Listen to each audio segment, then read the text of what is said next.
Congratulations, Banks. The rushes are fine. You were right. This musical is going to be a big hit. I like the way you're handling this production. Thanks, John. Everything on the set's coming along just great. I'll see you in the morning. Good night. Good night. Well, I might as well see yesterday's rushes on the Werewolf and Frankenstein picture. Without me, if you don't mind, John. Maybe you've got a secret yen for monsters, but not me. I think they scare you and you're too chicken to admit it. So you guessed my secret, huh? Well, it's part of my responsibility, so I'm going to see them. Well, have yourself a nightmare. All right, I'm ready. You can run the rushes on production 204. Scene 136, take 2. Action.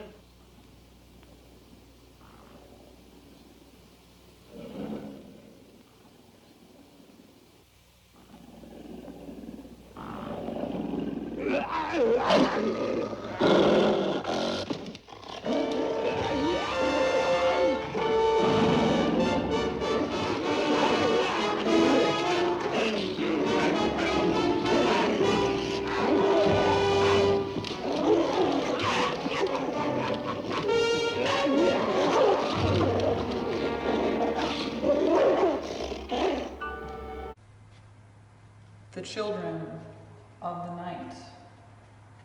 What beautiful music they make. Hello, and welcome to the fourth installment of Get Ready with Scream. I am very excited for this episode. For the duration of this episode, okay, so I edit these in like Microsoft Paint. But just pretend through this entire episode there are like hypno black and white spinning pinwheels in my eyes, because that is how I feel after watching these two wildly different but insanely meta films, 1958's How to Make a Monster and the year 2000's Scream 3.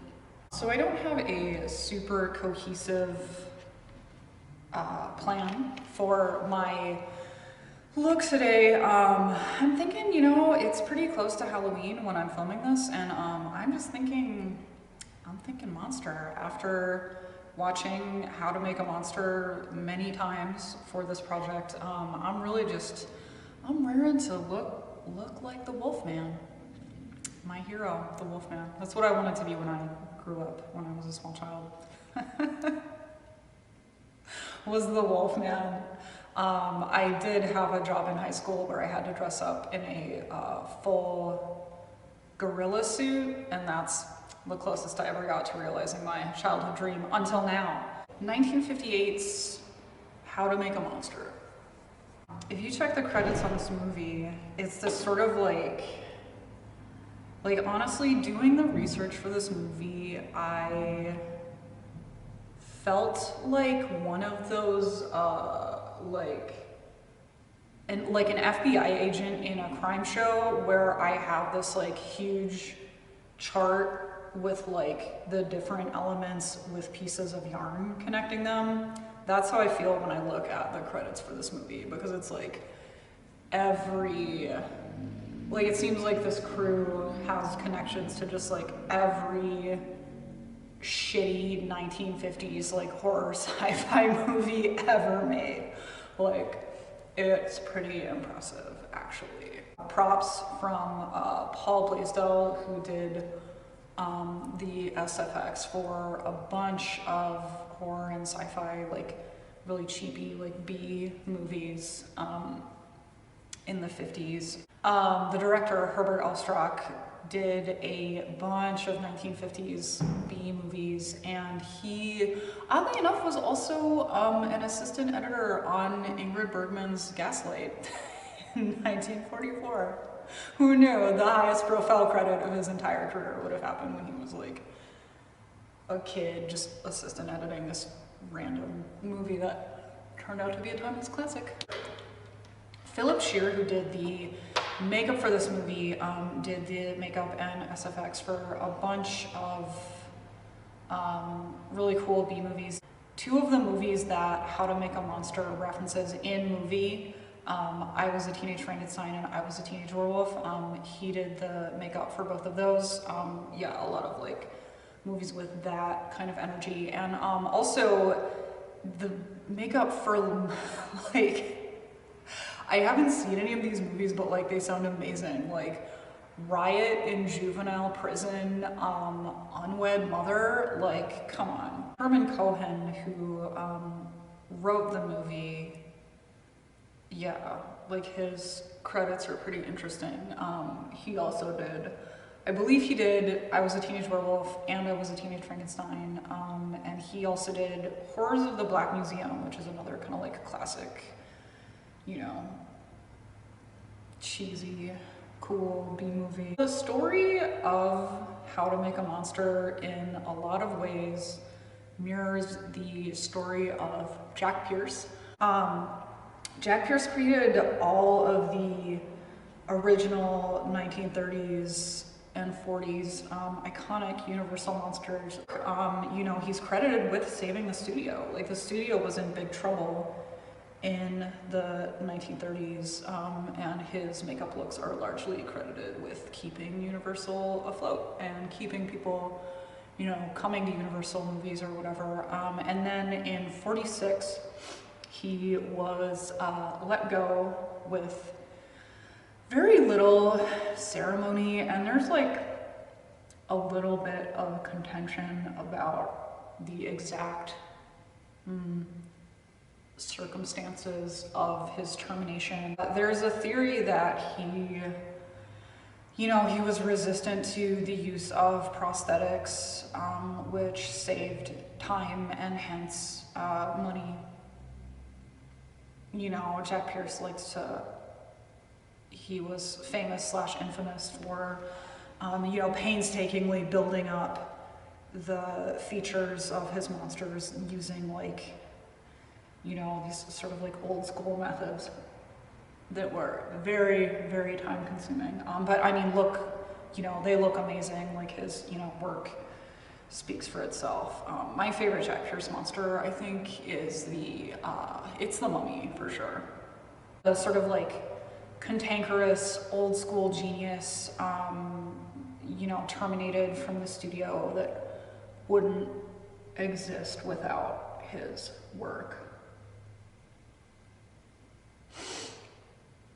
And honestly, considering how just like cheap, comparatively how cheap the Universal monsters look after Jack Pierce was terminated, it's like, damn dude, like the man, he had a point. The movie, you immediately know it's going to be meta. It opens with in-movie references to real life. Like the studio that Pete the Makeup Man works for is called American International Studios. The real life studio that is releasing the movie How to Make a Monster is called American International Pictures, and there's a point where he like stands in front of a couple posters beneath the American International Studios logo, and it's like, it looks exactly like AIP's like real life logo.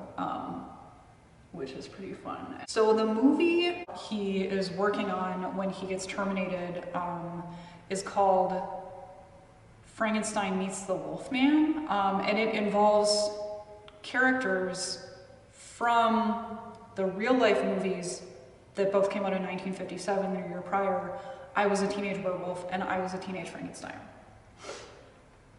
And the actors that see the spinny pinwheels are going like, it's hard to even like explain. Like it's so meta. The actors that play the respective Teenage Frankenstein and Teenage Werewolf in How to Make a Monster were the ones that played them in the real life movies I Was a Teenage Werewolf and I Was a Teenage Frankenstein. Are you following me? So I guess it's sort of like they're playing fictionalized versions of themselves. They don't give the actors their real life names in How to Make a Monster. They were both called Gary, so I guess maybe that would have been like too confusing to use their real life names. Or it could have been kind of cute. Gary and Gary the Frankenstein and Gary the Wolfman. And there are a couple in-movie references to the movie Horrors of the Black Museum, which was also penned by Herman Cohen and was shooting at the same time. I believe it came out in '59, so the year after How to Make a Monster. So yeah, all sorts of fun sort of like in-movie references to other movies, which feels very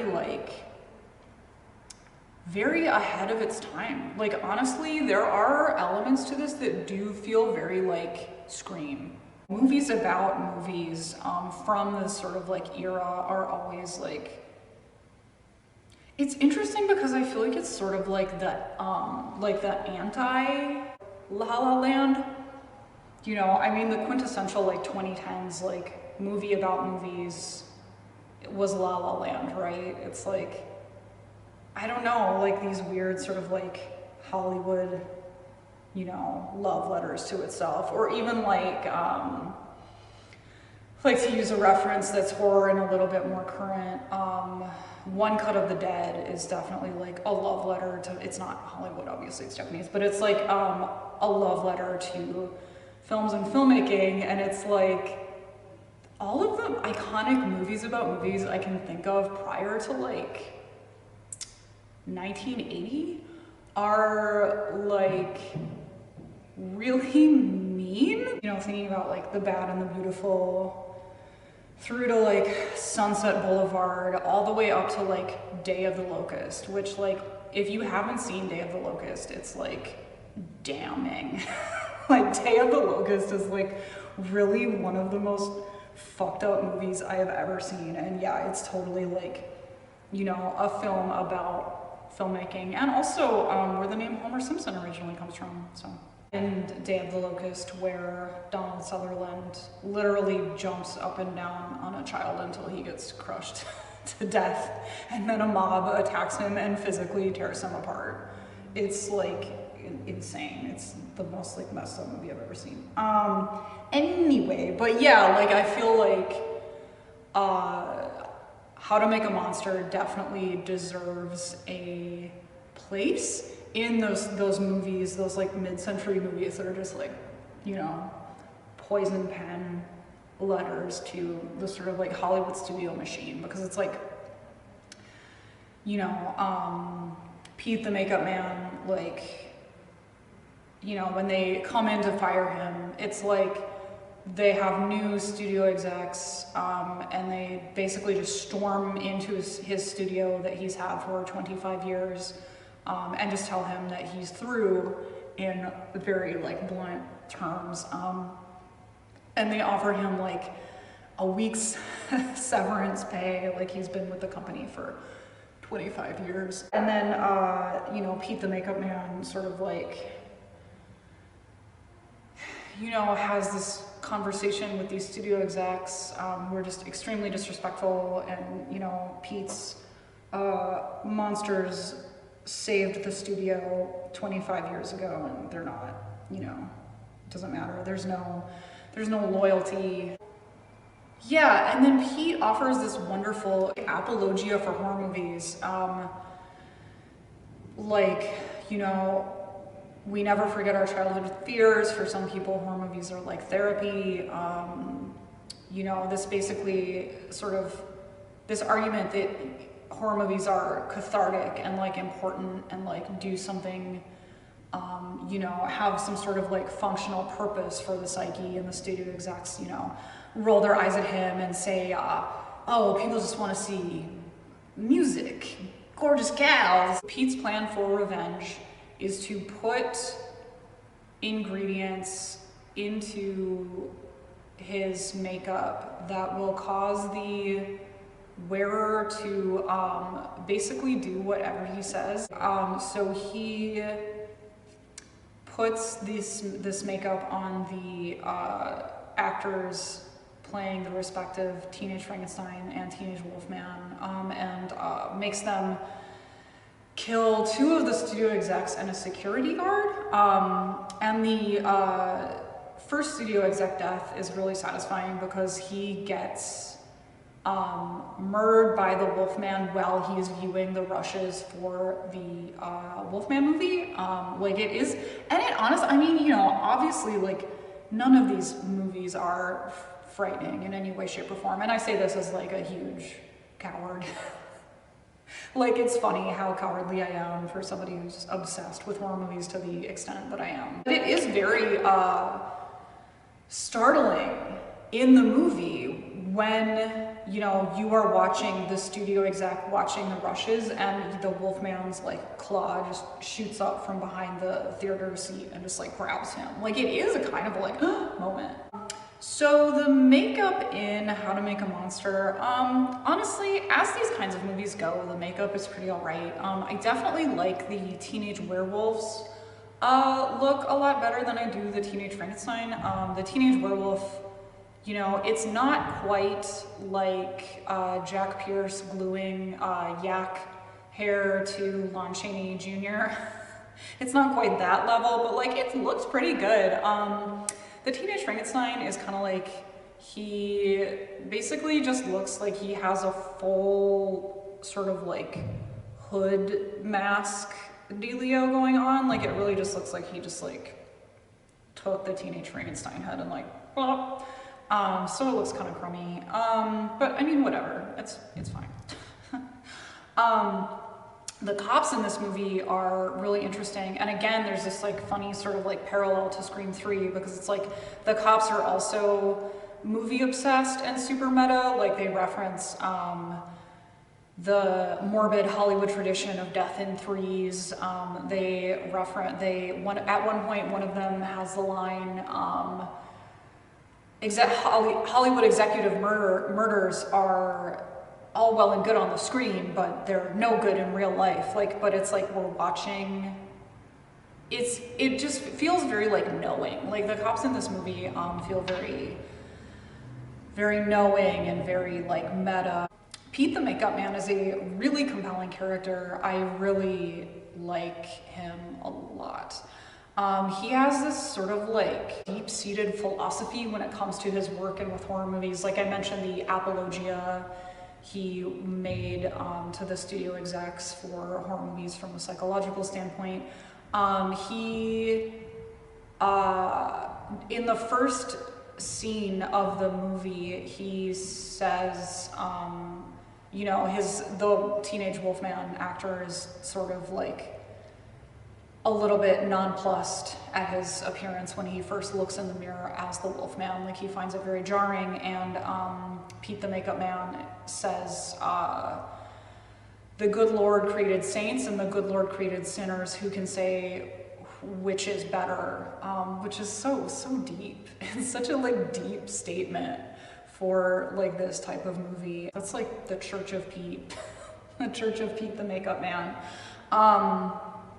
And during the end of the movie, when he takes the actors playing the teenage werewolf and teenage Frankenstein to his lair, he, you know, has all the Paul Blaisdell like props all around, and he talks about this space as if it's a church, as if he's like straight up the high priest of horror movies, which is really cool. I believe the line is like, "This is the space where I come to when I need to call upon a power greater than myself." It's like, I forget which painter said this, but I once read a quote from some post-war painter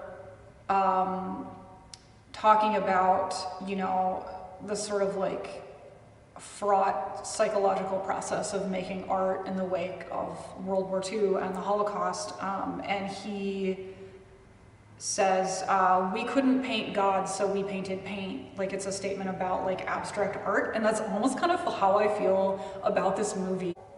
At a certain point, it's like people become too, it's like society has become too canny for horror movies. They don't get frightened anymore. Like they, you know, people are so knowing about the process of movie making, and like everybody wants to be a movie star, everybody wants to be in movies or direct movies, write them, whatever. And it's like people are too canny and like smart to be scared by horror movies, right? So it's like, so what do horror movies do now? Like, we can't paint God, so we are painting paint. Like, we can't make horror movies about just like horror. Like, we need to make horror movies that are like meta. We need to make a horror movie that's about a horror movie. And that's like the real, yes, it feels, honestly, you know, How to Make a Monster, it's a little bit of a hokey movie, you know, in the sort of like teen, it's definitely like a teen exploitation movie a la I Was a Teenage Frankenstein or something like that. But at the same time, it does have this really intelligent element to it, which I think, yeah, does put it on a level, maybe not, maybe that's a little bit exaggerating, but I feel like it is in the same kind of like camp as like A Day of the Locust or even like a Sunset Boulevard. Nasty, contemptuous, poison pen letter, like two movies and this, you know, very sort of like canny statement on the Hollywood system and how it just like chews people up and spits them out. And it's got this, you know, sort of veneer of like 1950s like monster movie silliness to it, but it is, the more I watch this movie, the more it's sort of like philosophical core. Like, the more it seems to have like a solid philosophical core and like actual ideas behind it in a way that like most of these movies do not. I would highly recommend How to Make a Monster. Super meta, super ahead of its time. Sort of like transition to Scream 3. There's a point in the movie where they think that like the police are onto the fact that somebody in a Frankenstein costume is committing these murders. Or in like that somebody in a monster costume is committing these murders, but they haven't made the connection to Pete the Makeup Man yet, and they think it is a like movie-obsessed psycho. Yeah, they think it's somebody who has just like seen too many horror movies and it made him insane and he latched onto it and started murdering people, which is really interesting because it reminded me of two different aspects of the Scream franchise. From Scream 1, the classic immortal line, movies don't create psychos, movies make psychos more creative. Like in 1958, we were having this conversation like, do movies make psychos? Like, is this, you know, a psycho dressing up like the fucking teenage Wolfman and like, you know, strangling people? And it also reminds me of, so the reason that Scream 3 is so much tamer than the first two entries in the franchise was largely because of Columbine. Like, they like were ordered to tone down the violence because of Columbine, because we were having this sort of like national conversation, like, do violent films make people, you know, murderous? Like, are teenage boys going out and like shooting up their high schools because they like listened to too much Marilyn Manson or something? You know, to some extent, I feel like we're still kind of having this conversation today, but it's so, yeah, it's so interesting how to Make a Monster in 1958, like there are so many threads connecting it to Scream 3 from the year 2000. So Scream 3, I am going to say right up front that I'm not a huge fan of like slashers for one, and like I don't really get into like a lot of the like bigger, newer like horror franchises. So like I'm not really gonna go into like, you know, honestly, if you're watching this, probably know more about the Scream franchise than I do. I'm like a casual fan. So I'm not really gonna go into like the Scream like trivia, because yeah, you probably know more than I do. So just like my thoughts about Scream 3, I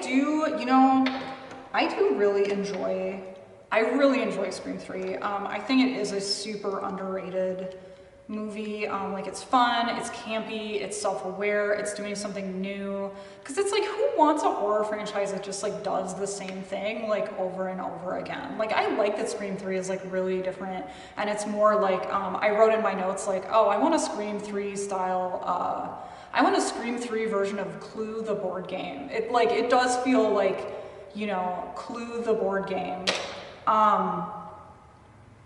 Yeah, so it's definitely more of like the mystery element, concentrating on that rather than focusing on the brutality of the kills or anything like that. I really like the like physicality of Ghostface. Like, I like, a friend of mine once told me that he really enjoys Indiana Jones because Indiana Jones, unlike other action heroes, just gets beaten up constantly. And like that's how I feel about Ghostface. That's why I like Ghostface a lot more than like other slasher villains, is because Ghostface just like gets the shit kicked out of him, or like her, I guess, depending on like who is it behind the mask. Yeah, I love that Ghostface gets beat up constantly, even in the first scene where he is murdering Cotton and his girlfriend. Like he just gets like a bookcase thrown onto him, and Ghostface is, I like that Ghostface is just like a person. Like he's almost kind of scarier for like just being like a dude in like a, you know, generic Halloween mask. Speaking of physicality, I also really like David Arquette in this role. I think David Arquette like kills it as Dewey once again in Scream 3. Like just the sort of like slapsticky physicality of David Arquette in this movie. It's like, I am a casual pro wrestling fan. I went to go see David Arquette wrestle a couple years ago, and I wasn't expecting much because it's like, oh, David Arquette, you're like a pro wrestler now, like cool, whatever. But he is really good. He is a very good pro wrestler. I really enjoyed it. I thought he did a great job. And yeah, he brings that same sort of like I can see why he would go into pro wrestling. Because he does bring that very similar kind of like physicality to this role in a way that's like really cool. Dude, Courtney Cox's bangs in this movie, I mean, she is gorgeous. I feel like they work, but they only work like no other human being on the planet. Billions of people, none of them can pull off those fucking bangs except for Courtney Cox. And then the scene at the beginning of the movie when like the actors playing the characters in the movie within the movie, which is Stab, the Stab franchise, are like discussing the real life aspects of the case. It's just so like, it's canny, but not in a way, it's canny in like a fun way. Like wink wink nudge nudge, and you like know what's going on, but the movie is like in on the joke with you. Like sometimes like in movie, because horror is like a hugely referential genre, and like most of the shit that I see that references other horror movies like really knowingly within horror movies are like, I hate it. Like I fucking hate it. I think it's like boring and like not funny and whatever. But when Scream 3 does it, it's like, maybe it was a fresh enough concept at the time that it felt fun. So this is pretty dark, but I feel like we should get into the like hashtag Me Too of it all. This movie like centers around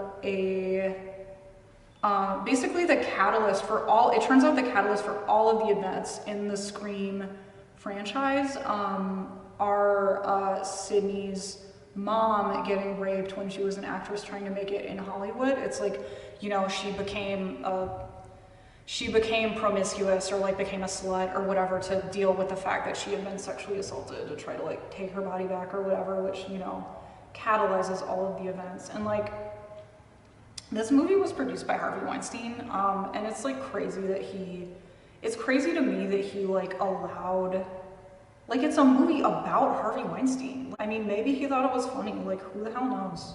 Who the hell knows? But yeah, so and it does have a lot of sort of like humor that feels a little bit cringy now, sort of like post hashtag Me Too, like, oh, I'm never sleeping with that director again, or like, you know, sort of like stuff like that. But yeah, it's ultimately like, it feels pretty compassionate and like ahead of its time when it discusses the sexual assault issues.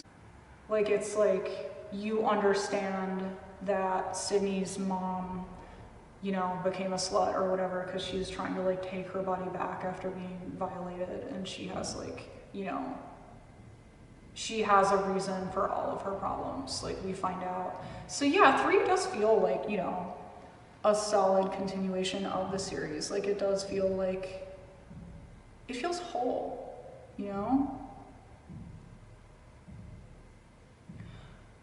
Yeah, and I love the chemistry between Gale Weathers and and Parker Posey, the actress playing the Gale Weathers character in the Stab franchise, like in movie. Like, oh my god, every scene they have together is so much fun. Like, they have such good chemistry. It's like, yeah, it's definitely like my favorite part of the movie. And also, I had a pair of like vinyl red bootcut pants. Pretty much exactly like the one Gale Weathers is wearing in the scene where she gets, like where the house explodes. And like, I just want to say, I love the fashion in this movie. I feel like it's like real trendy right now to like hate on aughts fashion. But like, honestly, I love the looks in this movie. Yeah, if you want a meta horror movie that's not super obnoxious about it, like I don't really want to like mention any names because I'm not that kind of girl, but I've definitely seen some like recent horror movies that like reference horror movies in movie, and it's just like annoying. Like it's just like, I don't know. I mean, the temptation is always there to like paraphrase Red Letter Media because like they're the masters, right? But like definitely like references are not jokes. I love the way that Neve Campbell talks on the phone in this movie. Like the scene in the police department where it's like the killer is calling her using the voice, the weird like voice machine, which also like, what is that thing? Like what is this technology? Like, holy shit, dude, does Ghostface like work for the CIA? Like, how did he get his paws on this like thing, you know? But yeah, like when she's like, who's calling? Like, I'm like obsessed with Neve Campbell saying who's calling. Who's calling? Like, oh dude, Neve, I love you. Yeah, those are my deep thoughts on Scream 3. What are the, I want to know like Scream 3 like conspiracies. Like what are, cause yeah, I looked up a video of like Scream 3 conspiracies and it was all just like basic and like not really that cool. Like I want the weird as fuck like fan theories on like. Stop following me. I happen to be working for the police, damn it. You're not a detective, Gale. Neither are you, Mr. Incognito. You left your motor running. Fans, Damn it. I can handle fans. They want a picture. They want a conversation. I can handle fans. You see this, Stewie? I haven't had one of these in a year and a half. Someone's gonna pay for this. Jennifer, settle down. What happened? I'm with him. You. Like I'm ever going to win an award playing you. There's been a second murder Who? Sarah, darling. Where? at the studio. Where? Nancy Drew wants to know where. Cotton Weary, Sarah, darling. Don't you get it? Someone's killing them in the order they die in the movie. Dewey, who gets killed third? Who gets killed third?